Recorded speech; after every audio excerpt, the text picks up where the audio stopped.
감사합니다.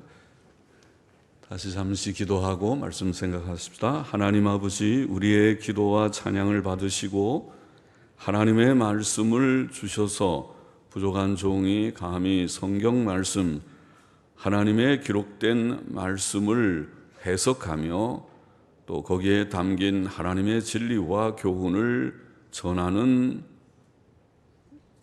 도구가 되게 하시며 또 하나님의 영광을 위하고 주를 사모하는 성도들의 유익을 위하게 하옵소서. 하나님의 영, 진리의 영께서 저희들의 선생님이 되셔서 저희들을 진리 가운데로 인도하시고 바른 말씀을 말하며 또 듣고 전하며 받게 하여 주옵소서. 예수님의 이름으로 기도하옵나이다. 아멘. 아멘. 창세기 32장 말씀 좀 보십시다. 1, 2절 보십시다. 야곱이 그 길을 진행하더니 하나님의 사자들이 그를 만난지라. 야곱이 그들을 볼 때에 이르기를 이는 하나님의 군대라 하고 그 땅 이름을 마하나임이라 하였더라.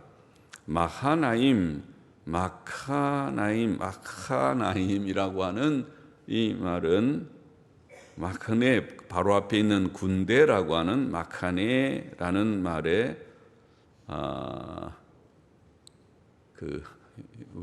우리 말에는 쌍수라고 합니다.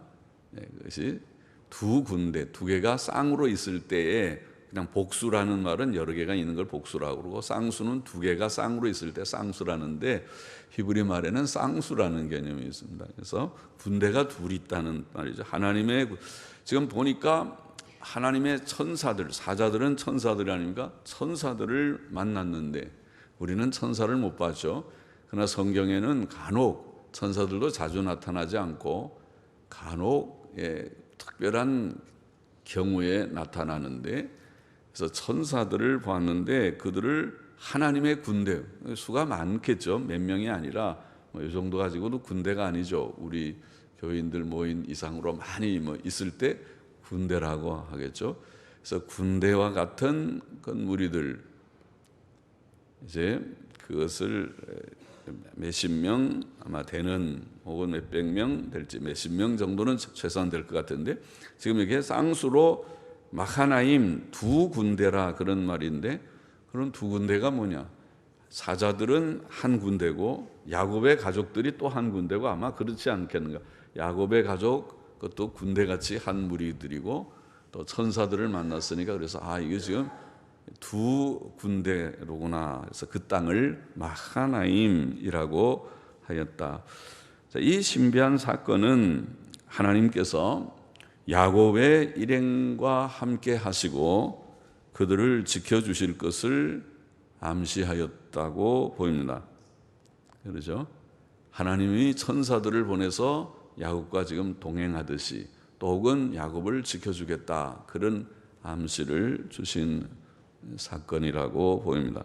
3절부터 또 몇 절 보십시다. 야곱이 세일 땅 에돔 들에 있는 형 에서에게로, 자 이제 가나안 땅으로 들어와서 세일이라고 하는 곳은 오늘날 보면 그 사해라고 하는 바다를 아시죠? 염해 혹은 사해라고 하는 바다의 남쪽이 산악 지역입니다.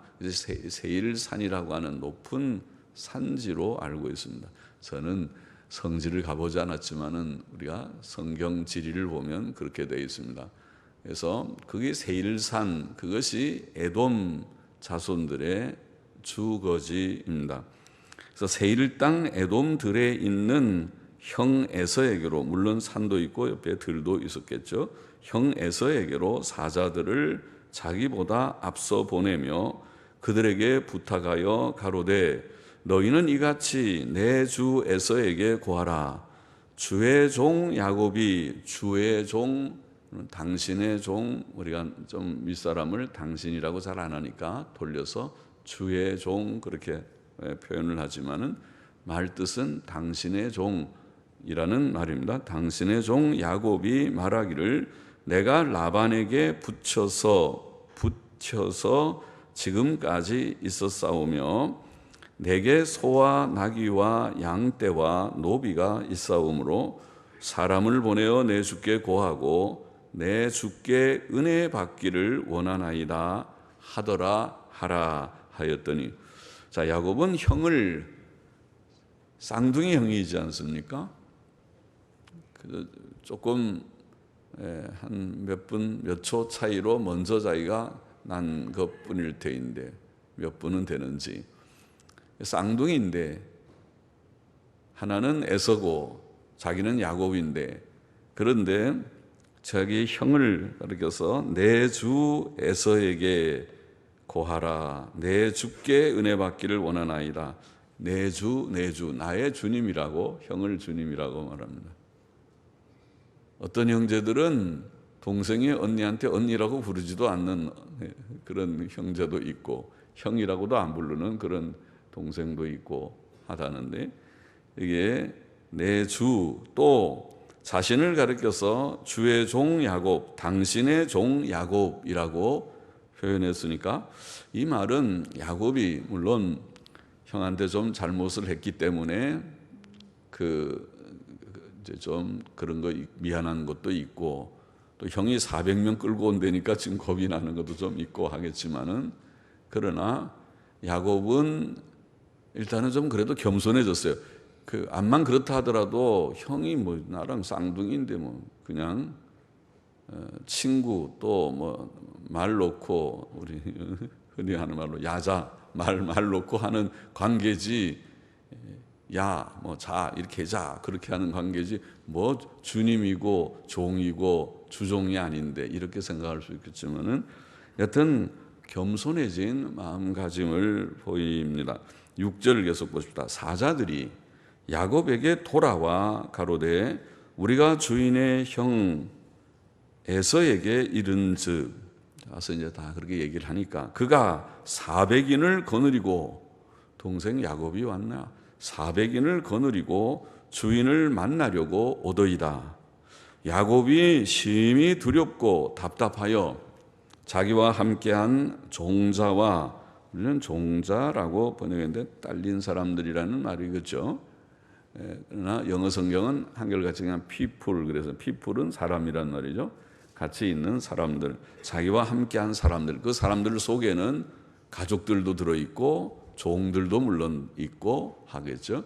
그래서 같이 있는 사람들이라고 다 옛날 성경이나 근래 성경이나 번역했습니다.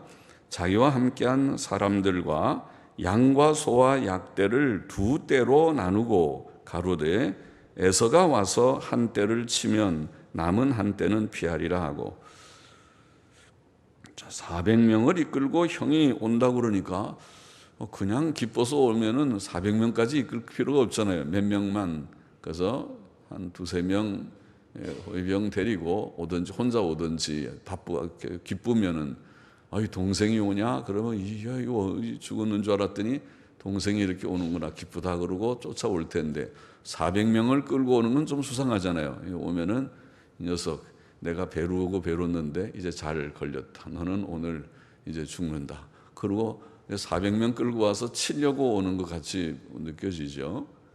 그러니까 야곱이 그 얘기를 듣고는 얼마나 심히 두렵고 답답했어요. 심히 두렵고 답답했다. 왜요? 하나님께서 지금 가라고 그래가지고 지금 오는 거 아니에요.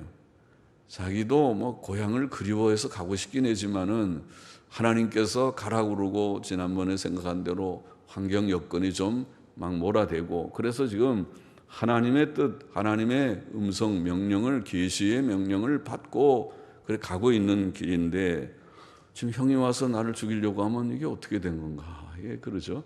그러니까 답답한 거죠. 이게 하나님의 명령대로 가면 형통해야 되는데, 모든 게 편안하고 잘 일이 풀리고 해야지. 지금 나를 죽이려고 400명이 온다고 그러니까 이게 어떻게 된 건가? 이게 앞뒤가 잘 안 맞는다는 말이죠. 그러니까 마음이 답답하고 두려웠습니다. 그래서 우선 자기와 함께한 사람들과 짐승들을 두 떼로 나누었습니다. 에서가 와서 한 떼를 치면 남은 한 떼라도 좀 피해야겠다, 그런 생각을 했어요. 그래서 둘로 나누어 가지고 도망갈 궁리를 하는 거죠. 지금 다 전체가 도망가기는 좀 힘들고 두 떼는 나누어 가지고 한 떼를 치면 한 떼는 좀 도망가고 어떻게 하든지 좀 살아남아야겠다. 처자들을 또 모든 재산들을 그렇게 좀 생각을 했다는 것이죠. 9절을 보십시다. 야곱이 또 가로되 나의 조부 아브라함의 하나님 나의 아버지 이삭의 하나님 여호와여 주께서 전에 내게 명하시기를 내 고향 내 족속에게로 돌아가라 내가 내게 은혜를 베풀리라 하셨나이다. 자, 야곱은 그의 조부와 그의 아버지의 하나님 또 그에게 고향으로 돌아가라고 명하신 그 하나님께 기도를 하였습니다. 답답하고 두려울 때 기도했습니다. 그는 그의 조부 때로부터 주신 하나님의 언약의 복과 자기에게 주신 하나님의 약속을 붙들면서 하나님께 기도했습니다. 10절 보십시다. 나는 주께서 주의 종에게 베푸신 모든 은총과 보통은 인자, 자비라고 번역하는 모든 인자와 모든 진리를 조금이라도 감당할 수 없사오나 내가 내 지팡이만 가지고 이 요단을 건넜더니 지금은 두 때나 이루었나이다. 야곱은 과거에 자신의 그 욕심을 좀 품고 거짓말한 아버지한테 몇 번이나 거짓말해서 이제 한 사건이지만은 여러 차례 거짓말했다고 그랬죠. 네가 형 에서냐? 그래 그렇다고 그러고 손 내보라 그러니까 가짜 손에서 이렇게 양의 털 붙인 손 보여주고 다시 또 물으니까 그렇다고 그러고 하나님이 빨리 나를 이렇게 사냥해서 잡아오게 하셨다고 그러고 이 거짓말 자꾸 여러 번 했거든요. 그리고 자기가 여튼 축복은 아버지를 통해 주시는 복은 받고 싶은 욕심은 있고 그러나 방법이 틀렸고 했죠. 그래서 피신하면서 지팡이 하나 들고 쓸쓸하게 하란을 향해서 갔던 것이라고 보입니다. 이게 지금 말을 보면 내가 지팡이 하나 내 지팡이만 가지고 이 요단을 그러니까 그 쓸쓸한 피난 도피자의 신세가 되었을 때에 그가 하나님 앞에 기도했거든요. 하나님, 내가 지금 하란으로 가는데 하나님이 나를 지켜주시고 먹을 것도 주시고 입을 것도 주시고 그리고 잘 내가 고향으로 돌아오게 하시면 내가 이제 이 베델이라고 하는 이곳에 내가 성전을 짓고 하나님을 내가 섬기고 또 소득의 11조를 드리고 하나님을 평생 내가 하나님으로 섬기겠다고 소원하고 결심했지 않습니까? 그런데 돌이켜보면 그가 그렇게 쓸쓸하게 가면서 기도했던 그 기도가 이루어졌잖아요. 지금 가서 20년의 혹독한 고난의 세월이긴 하지만은 돌아올 때 지금 아내도 있고 자녀도 있고 재산도 있고 지금 이렇게 잘 이게 고향으로 돌아오니 정말 어떻게 보면은 그렇게 실패는 아니잖아요. 성공적인 돌아옴이 되니까 하나님의 은혜죠. 모든 게 하나님이 나를 버리지 않고 가서 죽지도 않고 이렇게 다 가족을 이루고 재산을 이루어서 오게 하시니 감사한 것밖에 없죠. 그래서 하나님께 감사를 우리가 한 거죠. 그러면서 이제 하나님 앞에 기도를 하는 것은 두 때나 이루었나이다. 하나님의 그 크신 은혜에 대해서 우리가 감사하면서 기도하기를 11절에 내가 주께 간구하오니 내 형의 손에서 에서의 손에서 나를 건져내시옵소서. 내가 그를 두려워하오면 그가 와서 나와 내 처자들을 칠까 겁냄이니이다. 내 처자들.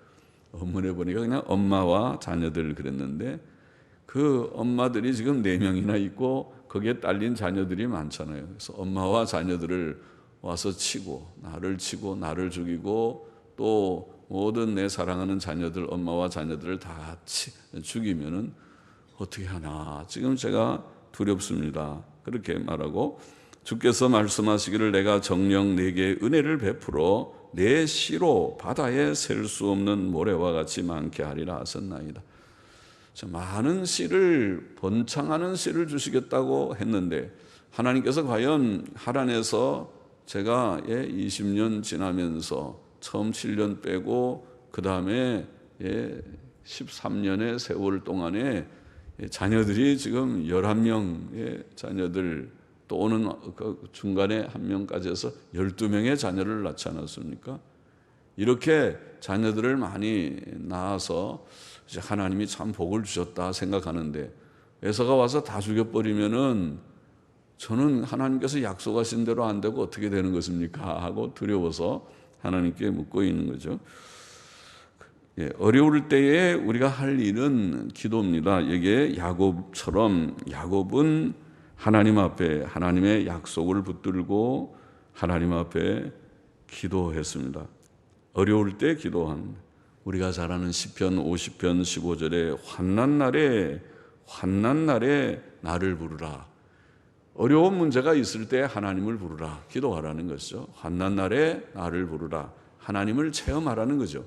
우리가 믿음이 적으니까 하나님을 평소에 굳게 믿고 살면 좋은데, 그런 믿음이 적어서 간혹 환난을 하나님이 주시는데 그 환난 날에 부르짖어 기도하고 하나님을 만나면 체험하는 거잖아요. 그래서 하나님이 나를 도우셨어요. 하나님이 어려운 문제를 해결해 주셨어요. 나는 이제 하나님 사랑하고 더 잘 믿을 거예요.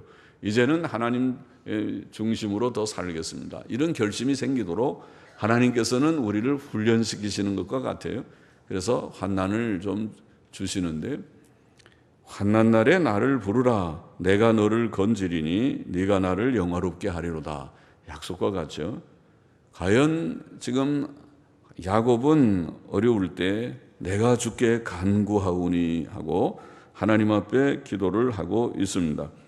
기도는 성도가 세상에서 직면한 어려운 문제들의 최선의 해결책입니다. 기도보다 더 나은 해결책이 없습니다. 그래서 성도는 기도를 통해서 말씀, 성경 읽고 믿음이 생기고, 믿음이 견고해지려면 성경을 읽지 않으면 견고해지잖아요. 하나님께서는 성경을 주신 것은 우리의 믿음을 굳게 하기 위해서, 로마서 10장 17절인가 어디에 있죠? 믿음은 들음에서 나고 들음은 그리스도의 말씀으로 말미암는다. 믿음은 성경 읽지 않으면 생기질 않아요. 성경을 통해서 확고하게 그렇구나, 확실한 증거의 말씀에 의거해서 우리의 믿음이 든든히 건립되는 것입니다. 성경 읽어야 믿음이 생기고 또 기도함으로 하나님을 체험하게 되는 것입니다. 말씀과 기도로 살아야 됩니다. 13절 보십시다. 야곱이 거기서 격려하고 밤을 새우고 그 소유 중에서 형 에서를 위하여, 이제 기도하니까 아마 좀 그런 생각, 아이디어가, 그런 생각이 좀 났는지, 형 에서를 위하여 예물을 택하니 암염소가 200이요. 선물을 많이 준비했네요. 암염소를 200마리, 또 순염소를 20마리, 또 암양이 200마리, 순양이 20마리. 참, 아주 자기 재산 중에서 많은 것을 선물로 구별했습니다. 전나는 약대가 30마리와 또 새끼도 있고, 암소가 40마리, 황소가 10마리, 암나귀가 20마리, 그 다음에 그 새끼 낙이라고 하는 이 단어는 순나귀라고 하는 순나귀. 그래서 순나귀가 10마리. 합치면은 꽤 돈이 나가겠습니다. 많은 선물을. 자기가 형한테 정말 미안하고 죄송하고 내가 그렇게 욕심을 가지고 속이고 형의 복을 내가 가로챘는데 나는 정당성이 있다고 또 말하려면 말할 수 있죠. 형이 자기를 장자권을 나한테 팔았으니까, 바쳐간 건 내가 줄 때 팔았으니까 정당할 수도 있지만은 좀 미안하고 하니까 이제 형의 마음을 푸는 양으로 이렇게 선물을 많이 구별해서, 이 전부 지금 말한 그것을 9대입니다. 한 대, 두 대, 여러 무리들을 9대의 선물을 지금 구별해서 그렇게 이제 먼저 보내게 되는데, 16절 계속 봅시다. 그것을 각각 때로 나누어 종들의 손에 맡기고 그 종들에게 이르되 나보다 앞서 건너가서 각 때로 산 거가 뜨게 하라 하고, 그가 또 앞선 자에게 부탁하여 가로되 내 형 에서가 너를 만나 묻기를 네가 네 사람이며 어디로 가느냐 내 앞에 것은 네 것이냐 하거든 대답하기를 주의 종 야곱의 것이요 자기 주 에서에게로 보내는 예물이오며 야곱도 우리 뒤에 있나이다 하라 하고 그 둘째와 셋째와 각 떼를 따라가는 자에게, 그러니까 9떼니까 9명의 종들에게 다 똑같은 말을 했습니다. 부탁하여 가로되 너희도 에서를 만나거든 곧 이같이 그에게 고하고 또 너희는 말하기를 주의 종 야곱이 우리 뒤에 있다 하라 하니 이는 자 이렇게 9대를 계속 반복해서 하게 한 것은 이는 야곱의 생각에 내가 내 앞에 보내는 예물로 형의 감정을 푼 후에 대면하면 형이 혹시 나를 받으리라 함이었더라. 야곱이 그래도 좀 꾀가 있는 사람, 머리가 잘 돌아가는 꾀가 좀 있어서 본인이 기도 중에 생각하기를 내가 그래도 선물이 사람의 마음을 유하게 한다고 하는데 이렇게 9개 많은 선물을 계속 보내서 형이 이거 자꾸 반복해서 하다 보니까 나중에 마음이 좀 상한 마음이 조금씩 누그러지게 하면 좋겠다 그런 생각을 한 것이죠. 그렇게 해서 선물을 구별해서 먼저 보냅니다. 그런데도 야곱의 마음에 두려움이 가셔지지를 않은 것 같습니다. 22절에 보면 밤에 일어나 두 아내와 두 여종과 11아들을 인도하여 아직 11아들입니까? 그 베냐민이 아직 나기 전이었던가요? 네, 그런 것 같아요. 11아들, 아까 12아들이라고 적었습니까? 11아들을 인도하여 야복 나루를 건널세. 야복 나루라고 하는 우리말에 나루라는 말이 우리가 물로 이렇게 건너갈 수 있는 것을 가리키는 단어인지는 모르겠는데 영어의 ford라고 하는 F-O-R-D, ford라고 하는 말은 사전에 보면은 걸어서 건너갈 수 있는 곳 그렇게 되어 있습니다. 그래서 어떤 사전에는 여울이라고 했는데 여울은 또 급하게 막 물이 지나가는 것을 여울이라고 한다니까 여울 같지는 않고 개울쯤 됩니다. 우리가 옛날에 보면 개천에 개울이라고 하죠. 물이 좀 있어도 그냥 우리가 건너갈 수 있는, 건너 다닐 수 있는 그런 강이 얕은 강이죠. 말하자면 개울 수준의 그런 강들. 야복강은 강이긴 하지만은 거기에 이런 개울 수준 이렇게 물을 건너갈 수 있는 곳이 있었던 모양이고, 그래서 야복 그것은 나루라고 우리는 번역을 했습니다. 야복 나루, 야복 개울 그러면 어떻겠는지 야복 개울을 건널세.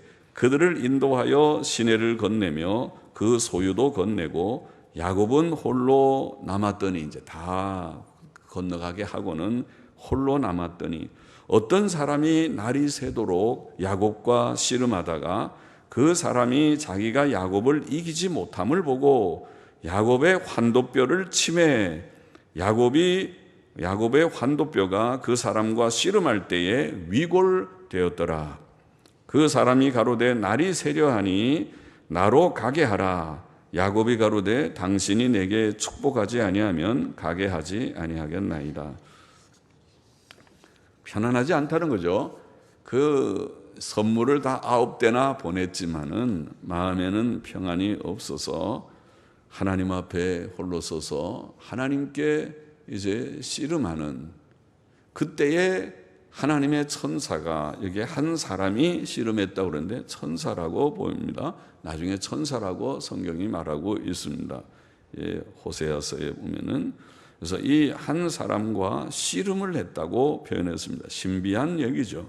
천사와 씨름한다는 말이 성경에서 여기만 사용된 말인데 비유적인 말 같지는 않습니다. 야곱의 환도뼈, 허벅지 연결 부분에 뼈를 쳐서 위골이 됐다고 하니까 그래서 야곱이 쩔뚝거리면서 걸었다. 그러니 진짜 씨름을 한판 하듯이 그런데 그 씨름은 그냥 단순한 경기 씨름이 아니고 영적인 의미가 있는 그는 그 하나님의 사자에게 자기를 축복해 달라고 자기의 마음이 지금 이 불안하고 두렵고 내가 안정이 없는데 하나님의 축복 하나님의 사자는 하나님이죠. 하나님을 대신하여 나타나는 것이 하나님의 사자였습니다. 그래서 하나님의 사자를 사자, 여호와의 사자라고 하는 하나님, 나중에 그는 표현하기를 그것을 분이엘이라고 했거든요. 분이엘은 하나님의 얼굴이라는 말인데 하나님이 나타나셨다고 본 것이죠. 하나님의 사자, 곧 하나님의 대리자, 하나님이 보낸, 하나님을 대신해서 와 있는 그와 씨름을 했다고 표현했습니다. 신비한 얘기죠. 그래서 그는 그 사자에게 축복을 간청한 것이죠. 그런데 이 사자는 보통 힘이 세잖아요. 하나님의 사자가 야곱을 이길 수 있는데 얼마나 끈질기게 달려붙었는지 이기지를 못했다고 그래서요. 우리가 그 어른하고 애들하고 씨름하면은 어른이 이기는 건 당연한데 이 애들이 우리가 흔히 말하는 악바리 같다고 그러나요? 얼마나 악착같이 그냥 달려붙어가지고 다리 잡고 물리치려고 해도 물리쳐지지가 않게 그냥 자꾸 늘어지면 나중에 내가 졌다 그래요. 어른도 내가 졌다 그러는데 실제로는 어른이 애들 한 대 세게 치거나 그냥 하면은 이길 수는 있지만 그렇게는 못하고 씨름을 하는데 지듯이 하나님의 사자가 이 야곱하고 씨름해서 결국은 자기가 이길 수가 없었다. 오늘 본문에 보면 그렇게 말하거든요. 그래서 환도뼈를 쳐서 환도뼈가 위골되게 하였다. 그러면서 그 날이 새려 하니까 하나님의 사자가 가기를 원했지만 야곱은 당신이 내게 축복하지 아니하면 가게 하지 아니하겠나이다. 이거는 단순한 그냥 씨름이 아니죠. 하나님께 축복을 받기 위한 씨름이었습니다. 우리는 천사가 직접 나타나지 않아도 기도하면서 이런 씨름을 할 수도 있습니다. 하나님 앞에 몸부림하면서 기도해서 마음에 시원한 응답을 주시기 전까지 내가 하나님을 그냥 놓아보낼 수 없듯이 마치 하나님과 씨름하듯이 붙들고 하나님께 부르짖어 기도하는 것도 할 수 있는데 여기에 야곱은 이런 신비한 체험, 하나님의 사자와 씨름하는 체험, 그러나 그것은 축복을 받기 위해서 끈질기게 부르짖는 기도의 그런 마음을 담은 체험이었습니다. 그래서 27절에 보면 그 사람이 그에게 이르되 이제 마침내 항복을 하듯이 하나님의 사자가 내 이름이 무엇이냐? 그가 가로되 야곱이니이다. 그 사람이 가로되 내 이름을 다시는 야곱이라 부를 것이 아니요.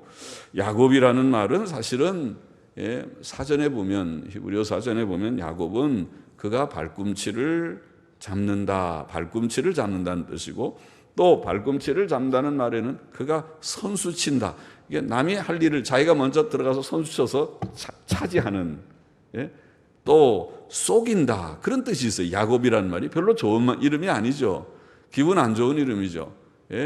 선수 치고 남 속이고 그러는 것은 안 좋은 거죠. 근데 과연 야곱이 지금 형보다 선수 쳤잖아요. 형의 장자권을 자기가 뺐었고 형이 받을 복을 자기가 가로챘으니까 이름대로 돼서 야곱인데, 그런데 이 하나님의 사자는 이제 너는 야곱이라고 하지 말고 이스라엘이라고 하라. 거기에서 이스라엘이라는 이름이 나온 것입니다. 우리가 오늘날 저 유대 백성을 이스라엘 백성이니 이스라엘 다 아는 이스라엘은 바로 야봇 개울에서 천사와 씨름하면서 얻게 된, 하나님의 사자에게서 얻게 된 이름이었습니다. 그럼 이스라엘은 무엇이냐? 이게 해석하기를 야곱이라 부를 것이 아니요 이스라엘이라 부를 것이라. 이는 네가 하나님과 사람으로 더불어 겨루어 이기었음이라. 겨루어 이겼다, 그런 뜻이라고 보이죠. 이스라엘이라 라고 그렇게 부르라고 했어요. 이스라엘이라는 말은 사라라는 말의 미할료 형태라고 보입니다. 그래서 그가 하나님과 겨루었다. 이스라엘, 엘은 하나님이고 이스라라는 말은 사라라는 말의 미할료형이 이스라, 그렇게 아마 형태일 것입니다. 이스라엘은 그가 하나님과 겨루었다, 아마 이런 겨룬다 하는 그런 뜻이라고 보입니다. 여기에 천사는 말하기를 네가 하나님과 사람으로 더불어 겨루어 이겼습니다. 하나님과 겨루어서 이기다니요. 하나님의 사자하고는 자신은 이길 수가 없는데 너무 끈질기게 놓지 않는다고요. 나는 축복 안 하면 놓아줄 수가 없다고 자꾸 늘어지니까 그래 내가 졌다. 네 이름이 뭐냐? 야곱이지. 그건 앞으로는 야곱이라고 하지 말고 이스라엘이라고 하거라. 그렇게 했다는 것입니다. 호세아서 12장 3절 4절에 보면 야곱은 태에서 그 형의 발 뒤꿈치를 잡았고, 야곱이죠 과연. 또 작년에 하나님과 힘을 겨루되 천사와 힘을 겨루어 이기고 울며 그에게 간구하였다. 이렇게 증거하고 있으니까 이 사건을 그렇게 우리가 설명할 수 있습니다. 그래서 야곱은 하나님의 복을 참으로 사모해서 에서하고도 사실 사람하고도 이겼습니다. 에서하고 씨름해서 이기고 라반하고도 가서 씨름해서 이긴 셈입니다. 라반하고도 이겼고 이제 하나님의 사자 천사하고도 씨름해서 이겼으니까 이스라엘이라 하나님과 사람과 겨루어서 하나님에게도 이기고 사람에게도 이긴 그런 이제 이스라엘이라고 그렇게 명칭을 바꿔 주었습니다. 29절 마저 보십시다. 야곱이 청하여 가로되 당신의 이름을 구하소서. 그 사람이 가로되 어찌 내 이름을 묻느냐 하고 거기서 야곱에게 축복한지라. 그 사람은 자기 이름은 밝히지 않았다 그랬습니다. 그러므로 야곱이 그곳 이름을 브니엘이라 하였으니 그가 이르기를 내가 하나님과 대면하여 보았으나, 브니엘은 하나님의 얼굴, 분이라는 말이 얼굴이라는 말이고 엘은 하나님이라는 말입니다. 브니엘, 하나님의 얼굴이라는 그런 이름으로 내가 하나님과 대면하여 보았으나 내 생명이 보존되었다 함이더라. 그가 브니엘을 지날 때 해가 돋았고 그 환도뼈로 인하여 절었더라. 그 사람이 야곱의 환도뼈 큰 힘줄을 친 고로 이스라엘 사람들이 지금까지 환도뼈 큰 힘줄을 먹지 아니하더라. 자, 32장의 교훈은 몇 가지 우리가 정리해 볼 수 있죠. 첫째로 야곱은 하나님의 명령과 보장하심 속에서 하란을 떠나 고향으로 오고 있음에도 불구하고 형 에서가 400명을 이끌고 그를 만나러 온다는 두려운 일을 당했다고 본문이 말하고 있습니다. 자, 이것이 성도들의 삶의 여정입니다.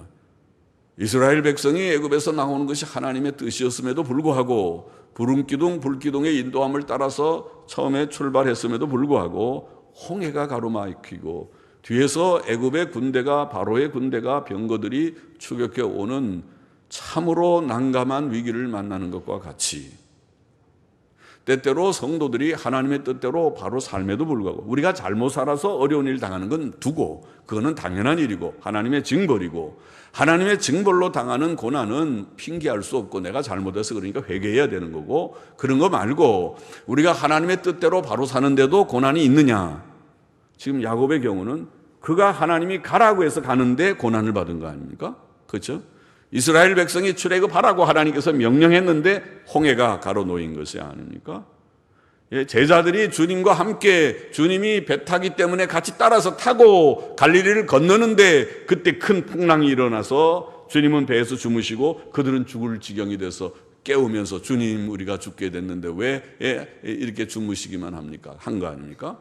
어려움은 있을 수 있다는 것을 보인다는 말이죠. 의인에게는 고난이 많다고 성경은 말했습니다. 그러나 그 고난에서 우리를 건지실 것이다. 그러므로 우리가 이런 어려움이 오면 이상하다 그러지 말고 성경에 그런 일이 있다고 하던데 내게도 그런 일이 있는 것 같다. 그렇게 생각해야 되겠다는 것입니다. 하나님을 바라봐요. 좀 참고 하나님을 소망하고. 둘째로 야곱은 어려운 문제 앞에서 어떻게 대처했습니까? 어려운 문제 앞에서 그의 조부의 하나님, 그의 부친의 하나님, 또 그에게 나타나셔서 하란을 떠나 고향으로 돌아가라고 명령하셨던 하나님 앞에 기도했다. 내가 주께 간구하오니 내 형의 손에서 에서의 손에서 나를 건져내시옵소서. 내가 그를 두려워하면 그가 와서 나와 내 처자들을 칠까 겁냄이니이다. 기도했다.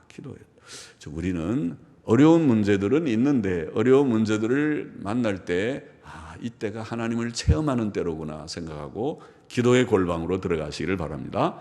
문 닫고 방에 방석 하나 갖고 들어가서 펴놓고 무릎 꿇고 앉아가지고 주님께 부르짖어 기도하기를 바랍니다.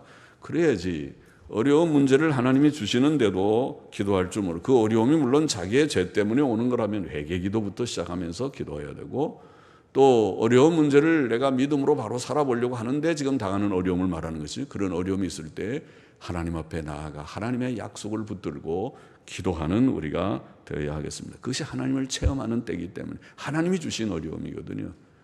그것을 통해서 야곱은 깊은 체험을 했어요. 그런 것이 없었다면 야곱이 이스라엘이 되지 못했을 거예요. 말하자면은 그 이스라엘이라는 그 좋은 이름의 승리적인 이름을 바로 그 어려운 환경을 통과하면서 얻게 된 것이 아닙니까? 그래서 기도해야 돼. 하나님 앞에 기도하고, 셋째 하나 더 생각한다면 기도를 하되, 어떻게 기도했느냐? 야곱은 기도하되 날이 새도록 하나님의 사자와 씨름하며 당신이 내게 축복하지 아니하면 가게 하지 아니하겠나이다 라고 말하면서 끈질기게, 그죠? 기도를 하더라도 보통 그냥 하나님 안녕, 제 안녕, 기도 다 했습니다. 너 기도했냐? 기도 다 했어요. 오늘도 간단하게 그냥 내가 앉아서 기도, 오늘도 문안 인사하듯이 안녕 기도했습니다. 그러면 더 이상 체험할 것은 없겠어요. 심각하게. 그런 정도의 것이 아니라 좀 심각한 문제가 생겼을 때 그렇게 해가지고 잘 해결이 되겠는가 모르겠어요.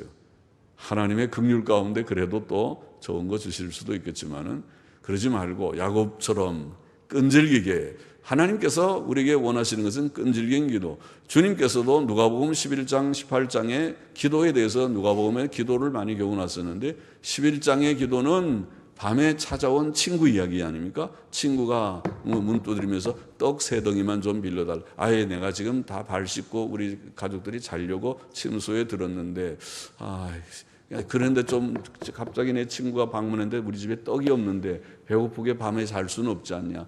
떡 3개만 좀 있으면 빌려달라. 그러니까 친구를 생각해서는 안 되는데 하도 문 두드리고 안 가고 빌려달라. 좀 무례하지만은 그렇게 하니까 그 강청함 때문에 떡 3덩이를 줬다. 그 얘기를 하시면서 하나님 앞에 구하라, 찾으라, 문을 두드리라, 그러면 주시리라 교훈을 하셨거든요. 누가복음 18장에는 불의한 재판관 앞에 이 과부가, 별 볼 일 없는, 세상 말로 별 볼 일 없는 과부가 불의한 재판관 앞에 와서 내 억울한 사정 좀 들어주세요.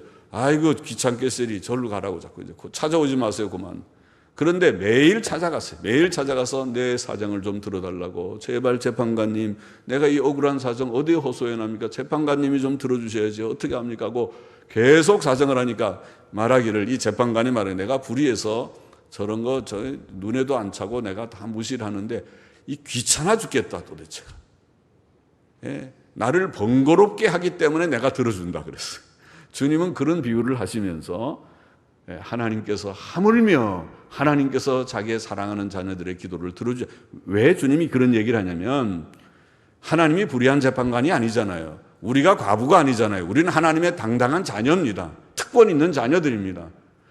이 과부가 별 볼 일 없는 죄송합니다. 과부가 별 볼 일 없지. 세상 사람들이 은혜 말하잖아요. 별 볼 일 없는 과부가 불의한 재판관 앞에 번거롭게 하는 것도 들어줬는데, 하물며 우리는 과부가 아니고 하나님의 자녀고, 하나님은 불의한 재판관이 아니고 좋으신 선하신 하나님, 능력의 하나님이신데 우리가 기도하면 안 들어줄 줄 아느냐, 왜 기도 안 하고 낙심하느냐, 이 얘기를 하신 거예요 주님이. 그러니까 우리를 기도하라고 지금 이 얘기를 해준 거예요.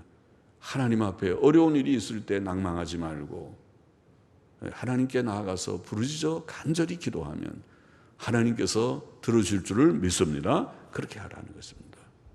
그래서 여기에 오늘 32장은 어려운 일이 있을 때 기도라. 기도는 문제 해결책이고, 기도를 하되 그냥 안녕하는 기도하지 말고 끈질긴 좀 부르짖는, 안 보내줍니다. 축복해, 응답해 주옵소서. 주님이 안 주시면 되겠습니까? 지금 제 형편을 보십시오. 응답해 주옵소서. 이런 간절한 기도가 시시때때로 필요하다는 것입니다. 기도를 통해서. 우리 가운데 이런 기도뿐 아니라 아예 하나님을 전혀 모르시는 분이 있으면 하나님을 체험하게 되기를 바랍니다. 예수님 믿고 구원받는 도를 깨닫게 되기를 원합니다. 하나님 없이 사는 것이 가장 불쌍한 것입니다. 하나님 없이 사는 자들, 이 하나님이 만드신 세계 속에서 하나님 없이 사는 자들은 불효막심한 자들입니다. 부모가 자식을 낳았는데 좀 컸다고 나중에 부모한테 대들고 말도 듣지 않고 어떤 때는 부모하면은 부모한테 밀치고 이런 정말 나쁜 자식들, 돌에 맞아 죽어야 되는, 성경으로 말하면 그런 자식과 비슷한 것입니다. 하나님이 창조하신 세계 속에서 공짜로 햇빛을 받고 공짜로 물을 땅에서 마시면서 사는 이런 인생이, 하나님의 은혜로 살면서 하나님 섬길 줄 모르면서 큰 소리치는 그런 자가 되지 말고 하나님께로 돌아와 하나님을 섬기는 자가 다 되시기를 바라고, 모르는 사람들은, 이미 우리가 하나님 믿는 사람들은 오늘 여기의 말씀과 같이 어려운 일이 있을 수 있고 있을 때 기도하되 끈질긴 기도를 우리가 할 수 있는 기도의 사람들이 돼서 믿음도 자라고 인격도 성숙해지는 우리 모두가 다 되기를 소망합니다. 기도하십시다. 하나님 아버지, 하나님의 은혜를 구합니다. 우리는 믿음이 적어서 말씀을 많이 읽지만은 그저 듣고 흘러버리고 그것이 우리의 인격이 되지 못하고 삶이 되지 못한 때가 많습니다. 은혜를 주셔서 하나님을 체험하고 하나님을 인정하고 하나님을 섬기고 하나님 어려운 문제를 기도함으로써 하나님을 더욱 체험하고 또 복을 얻고 믿음이 자라고 인격이 온전해지는 저와 우리 모두가 다 되게 하여 주옵소서. 예수님의 이름으로 기도하옵나이다. 아멘.